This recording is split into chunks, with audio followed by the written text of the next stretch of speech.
Y más allá de esos asuntos, vamos ya con el primer análisis del día. Y como suele ser habitual, los miércoles lo hacemos de la mano de Araceli de Frutos, fundadora de Araceli de Frutos EAF y asesora del Fondo Alaja Inversiones. Araceli, muy buenos días.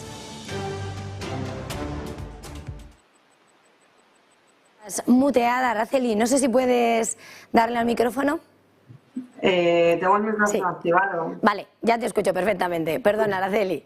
Bueno, ineludible. Estamos pendientes de esta noche, 8 de la tarde, hora española, llega ese comunicado, esas declaraciones que vamos a analizar, 75, 100 puntos básicos. Lo hemos visto en el mercado de deuda como el Treasury a 2 años ya rozaba el 4%. El mercado va barajando esa cifra que no se veía de subida desde tiempos de Paul Volcker, de los 100 puntos básicos, pero además vamos a escuchar cuáles son las previsiones macro del Banco Central de Estados Unidos.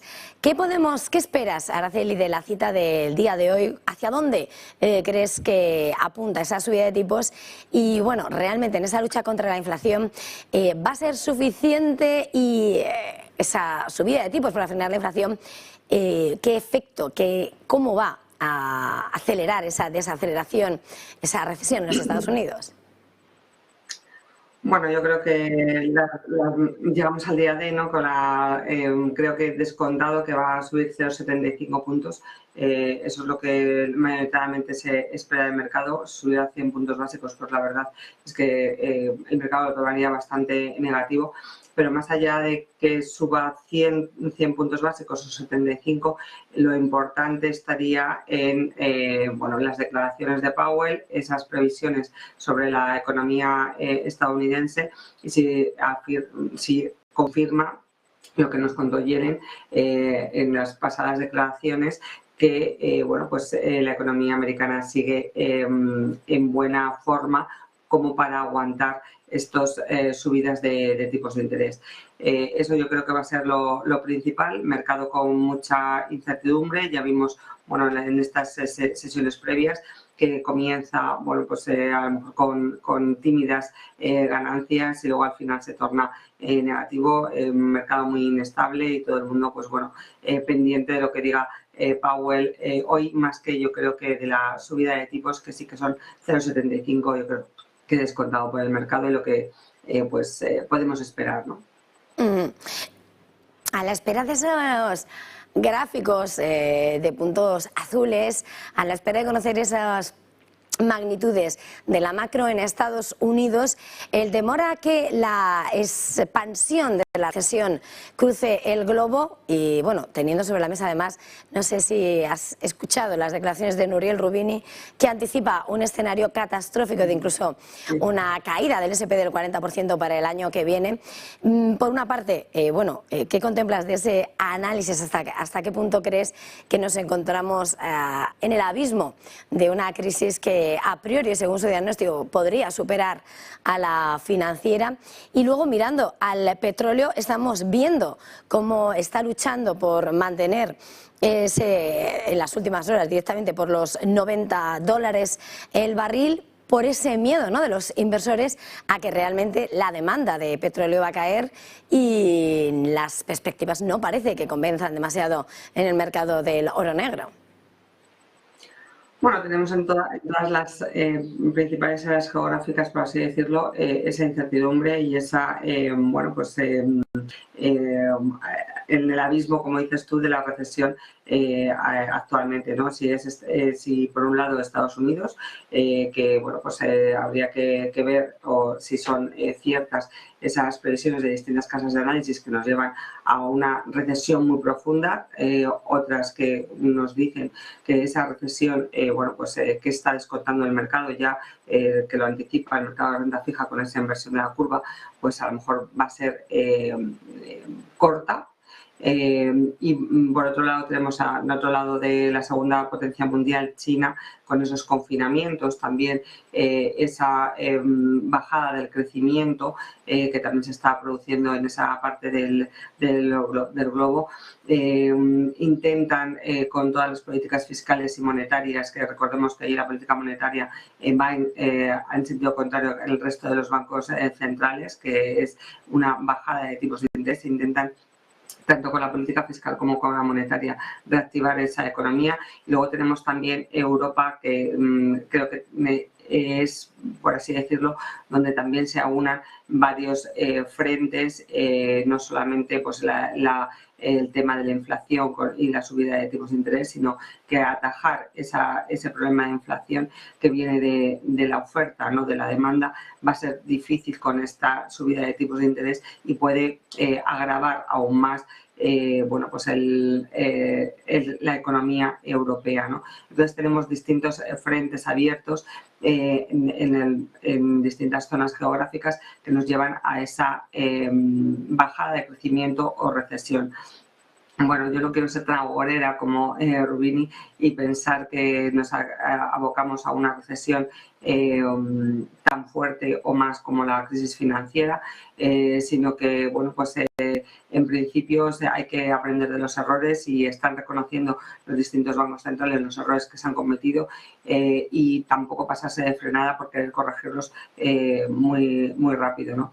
En este sentido, pues bueno, pues creo que bueno, pues la subida de 0,75, esa moderación, no descontando el mercado como el 100 puntos básicos, pues será el inicio de bueno, pues un mensaje de Powell más, entre comillas, tranquilizador, que es lo que se espera del mercado para poder un poco paliar bueno, pues este daño que está sufriendo los mercados financieros y en concreto también la renta variable. No obstante, no hay que olvidar que realmente la incidencia de estas subidas de tipos, por muchas declaraciones a lo mejor también que nos den los gobernadores de los bancos centrales, lo vamos a tener en los próximos resultados empresariales, ¿no? En estos resultados empresariales del tercer trimestre sí que realmente vamos a ver cómo las empresas están lidiando con estos incrementos de costes, el coste financiero y el coste real, y ahí veremos realmente, bueno, pues si las previsiones de beneficios por acción, que todavía continúan altas, versus cómo se está comportando el mercado de caídas bastante pronunciadas, pues tiene alguna corrección. Ya estamos viendo algunos profit warnings y algunas bajadas de estimaciones de algunas empresas que están pues saliendo al mercado, como la más indicativa FedEx hace un par de días, que llevó también bueno, pues a turbulencias en los mercados. Yo creo que va a estar ahí también la clave de cómo se va a comportar los mercados financieros, viendo cómo las empresas están lidiando con estas subidas de tipos de interés, ya que la inflación la tenemos ahí. Y en cuanto al petróleo, que me he ido mucho por las ramas en todo el inicio de la pregunta, pues con todo este panorama, ¿no? de bueno, pues perspectivas de bajada de crecimiento y bajada de inflación, pues sí que está ahí tambaleándose, pero no obstante también tenemos la otra parte que es la producción, ¿no? El petróleo también está muy condicionado con esas subidas o bajadas de producción que puede producirse por la OPEC, con lo cual, bueno, pues no solamente es el comportamiento económico, sino que tenemos otra variable que esa tampoco la podemos controlar y está ahí, ¿no? Para influenciar o para influir en el precio del crudo. Más que a lo mejor temor a la recesión más global, yo creo que también está muy influenciado por, bueno, pues al final China, ¿no? La demanda de petróleo China y bueno, pues la crisis energética que se está sufriendo en Europa y bueno, que tiene de implicaciones Rusia y China y toda, bueno, pues cómo se está tratando también en Europa esta crisis energética, ¿no? Entonces, está intentando aguantar los 90, pero bueno, pues hay un mal momento para el precio del crudo, muy volátil, ¿no? Pero bueno, yo creo que aguantará estos niveles, o sea, hemos llegado a un momento que en el precio el crudo está aguantando estos niveles y ya sea por la demanda, ya sea por la producción o recortes de producción, le aguantarán esos niveles, por intereses también, ¿no? Bueno, pues gracias por este tiempo de análisis y muchísimas gracias por acompañarnos un miércoles más. No quería de todas formas despedirte, Araceli, sin pedirte no tenemos mucho tiempo, pero de alguna manera, ¿qué podemos esperar? Porque se estaba alejando la idea de que esta crisis energética pudiera tener una relación o una crisis sistémica como la que conllevaba la crisis financiera. Pero estamos viendo cómo el rescate de Uniper, por no llevar al caos energético a Alemania, está llevando a cabo la nacionalización y de alguna manera esas consecuencias, esos daños colaterales como es el retrasar o abandonar un impuesto a la gasolina a los consumidores para compensar los costos de la crisis. Se esperaba también un plan para volver a los límites de deuda, esos límites fiscales para el año que viene, para contener el desbordamiento de los crecientes costos de la energía, pero todo parece quedarse en el limbo ante la urgencia de salvar al sector que finalmente activa el funcionamiento de un país. Me dices el sector energético si le van a salvar Claro, gobiernos. ¿hasta qué punto puede preocupar y qué dimensión puede adquirir si hay que salvar al sector energético? Bueno, yo creo que las compañías energéticas realmente sus cuentas y sus balances están calculados sobre un precio del crudo inferior a lo que se está ahora mismo en mercado. Como la mayoría de las compañías energéticas tienen sus cuentas, perspectivas o previsiones de precio del crudo entre $70, con lo cual, bueno, todavía hay margen para seguir, bueno, pues funcionando y seguir las grandes, ¿no? Me refiero, al final las integradas son las que realmente pueden sobrevivir o hacerlo mejor en este contexto.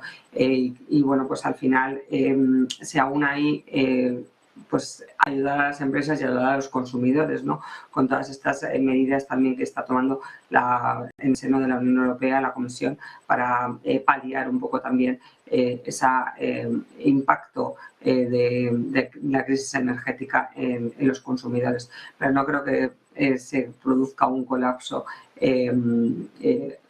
tipo Lehman, ¿no?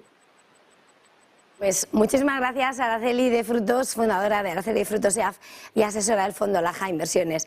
Un placer, como siempre, feliz jornada, feliz negocio. Muchísimas gracias a vosotros, feliz día.